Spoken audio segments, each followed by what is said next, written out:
What's up YouTube? I'm Jason Spade and this is Make Things to Break Things Outdoor, and today we're reviewing the BPS KNIVES ADVENTURER. So let's get into it.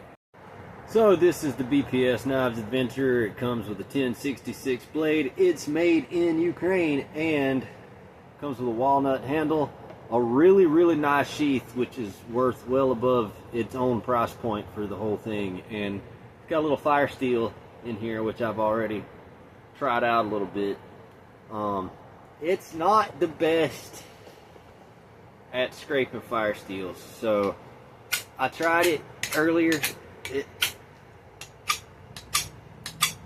I don't like using the edge to scrape fire steels, especially with carbon steel blades, because it makes them go dull pretty fast. Like even on my much softer big fire steel, it's not the greatest, like when it's compared to something that I've actually, you know, done some work on myself and sharpened the spine of, like that. That's the difference. That's what it should be like. But easy fix. You just take a belt grinder or sit there with a sharpening stone and flatten that thing off. It'll go to striking. But we're actually going to still try to start a fire with this thing, so I guess the first step would be, well, I've already tried to start, would be to try to make some feather sticks and see how it does with that. So this is a Scandi ground knife, so it should be a pretty good feather sticker, which I'm not using the straightest stick either. So we'll get her some big stuff started. I just realized that I forgot to hit the play button for like the last 5 minutes of me rambling, so this is where I'm at with my feather stick at the moment. And to repeat what I just said and everybody missed, is that it does pretty well, especially with like the lighter feathers closer to the top of your feather stick. It's got a pretty good edge angle for a Scandi to actually make curls, so they curl pretty nicely. And like I said, I am not the best feather sticker on the planet. I can do it. One of the old guys that I used to talk to, he says that the best feather sticks that you can make should be able to burn, or a good feather stick will be able to burn this in half before it burns up all of the feathers. So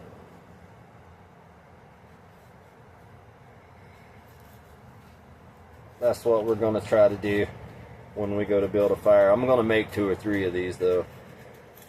But so far, as a feather sticker, I give this, for me not really knowing what I'm doing feather sticking, I'm going to give it like a 7 out of 10. Maybe 7.5. I don't know. I'm kind of spoiled with convex edges. Like, where did it go?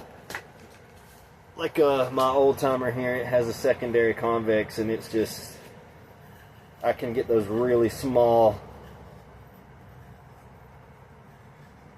really curly feathers. I don't know if you can see that. Let me get a couple so you can see.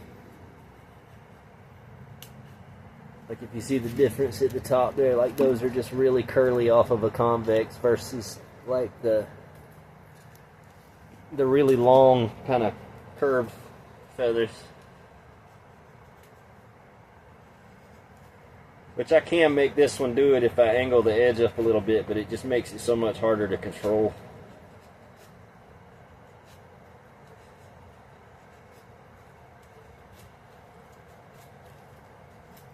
Okay, I'm gonna make a couple more of these and I'll be right back.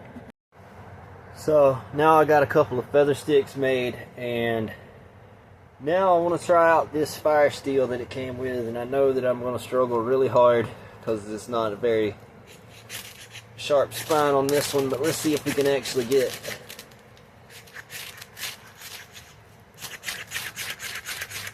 a fire going somehow.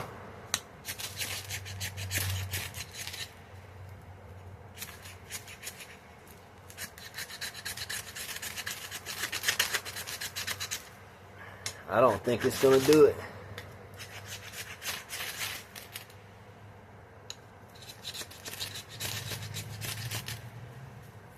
I've got little bitty feathers in there too, so.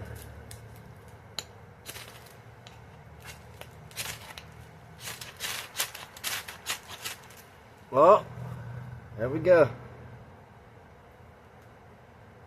Cool. So, I'm not going to build a fire inside of my tent, but just for video purposes, it does. You can start a fire with this, so not too bad for out of the box. I'm going to sit this over here in my little fire pit and use what heat I can, because it is kind of cold in here. So now I want to try a little bit of batoning just to see how this thing does. Got a couple pieces of wood here. Some's got knots, some doesn't.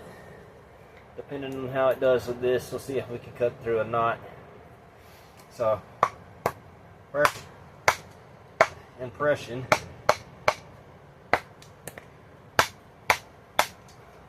Oh, there's a knot. So, it's not too bad. There's a knot right there. I'm gonna try to split right through the middle of it just to see. Oh, that's actually not bad at all.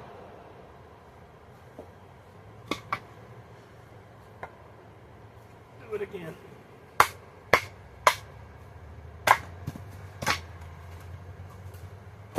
No complaints there.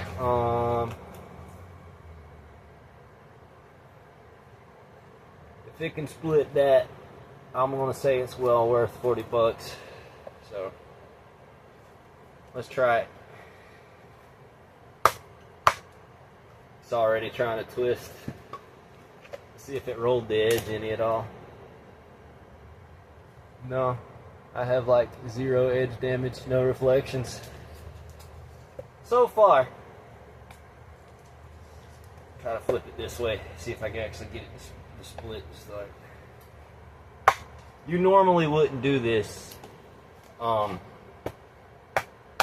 camping or in a survival situation per se. But I'm doing it because this is a review. And what is a review without a little bit of an abuse? I don't know if you can see that, but the tip of the knife is here, and it's bent through that, but it seems to be holding up pretty well. If it breaks or bends, we'll find out pretty soon. It really does not want to split this knot though, but I'm gonna make it.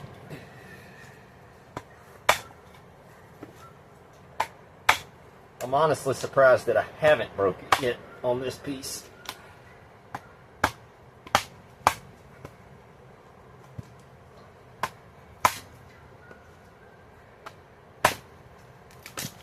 I'll be damned. There you go, big old knot right through the middle.